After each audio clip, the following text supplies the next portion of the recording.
A história do rei Davi é uma das mais complexas e trágicas das Escrituras. Uma narrativa carregada de conquistas e glórias, mas também marcada por pecado, traições e consequências devastadoras. O que aconteceu dentro da casa de Davi, não foi apenas uma sucessão de problemas familiares. Foi uma verdadeira tragédia que moldou o destino do rei e trouxe dor e sofrimento não apenas para ele, mas para toda a sua descendência. Prepare-se para mergulhar fundo em uma das histórias mais sombrias e emocionantes já contadas. Davi não começou sua vida como rei. Ele era apenas um pastor de ovelhas, o filho mais jovem de Jessé, alguém que ninguém imaginava que pudesse ser chamado por Deus.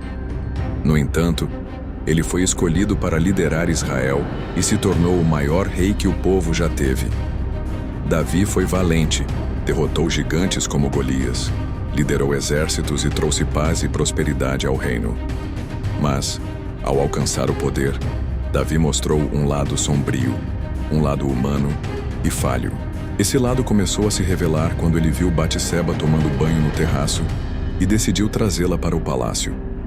Ela era casada com Urias, um soldado leal que estava no campo de batalha. Davi, em uma atitude impulsiva e egoísta, se relacionou com Batseba e, ao descobrir que ela estava grávida, tentou encobrir o pecado. Quando não conseguiu, tomou uma decisão terrível. Enviou Urias para a linha de frente da guerra, onde ele foi morto.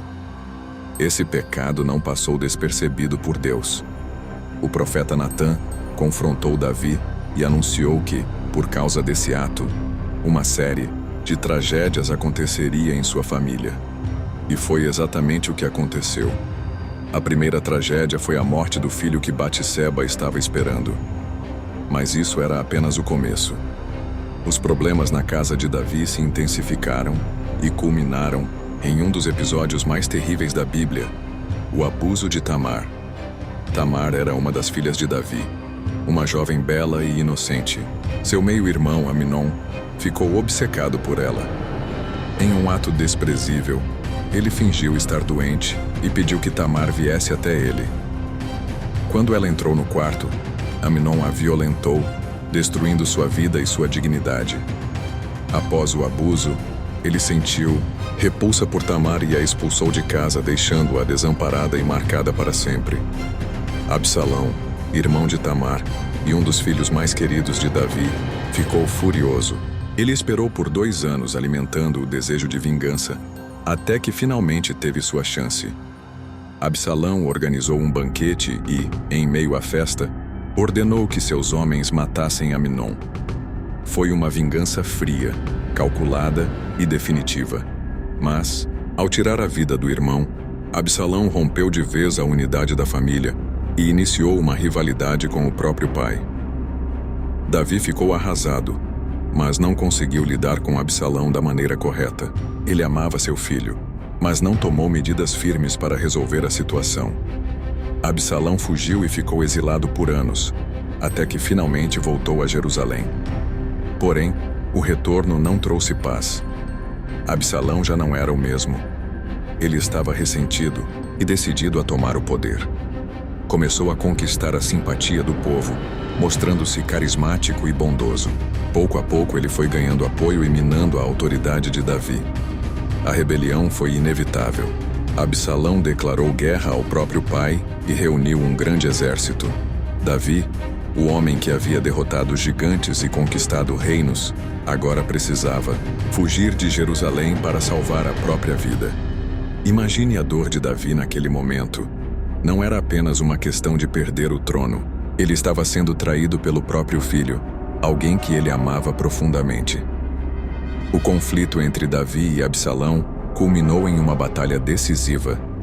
Absalão liderou suas tropas com confiança, mas acabou sendo derrotado. Durante a fuga, ele ficou preso pelos cabelos em uma árvore, e os soldados de Davi o encontraram. Mesmo sabendo que era seu inimigo, Davi havia dado ordens claras para que ninguém fizesse mal a Absalão. Mas essas ordens foram desobedecidas. Joabe, o comandante do exército de Davi, matou Absalão enquanto ele estava indefeso. A notícia da morte de Absalão devastou Davi. Ele chorou como nunca antes, clamando: Meu filho Absalão, meu filho Absalão, quem me dera que eu tivesse morrido em seu lugar. Era o grito de um pai que havia perdido tudo. A vitória no campo de batalha não significava nada diante da dor de perder o filho. A história de Davi não termina com Absalão. Mas esse episódio marcou profundamente o resto de sua vida. Ele continuou a reinar, mas nunca mais foi o mesmo. A tragédia em sua família deixou cicatrizes que nunca se fecharam. E no fim, o que podemos aprender com essa história é que o poder, o sucesso e a fama não nos tornam imunes às consequências de nossas escolhas. Davi era um homem segundo o coração de Deus, mas também era humano, e suas falhas trouxeram consequências trágicas para ele e para aqueles que ele amava. Se você chegou até aqui, essa história certamente mexeu com você. E é isso que a história de Davi faz. Ela nos lembra da fragilidade humana e da importância de nossas decisões. Se você quer continuar aprendendo com histórias tão profundas quanto essa, se inscreva no canal, ative o sininho e compartilhe este vídeo com alguém que precisa refletir sobre o peso das escolhas. Cada história traz uma lição, e a próxima pode ser exatamente o que você precisa ouvir.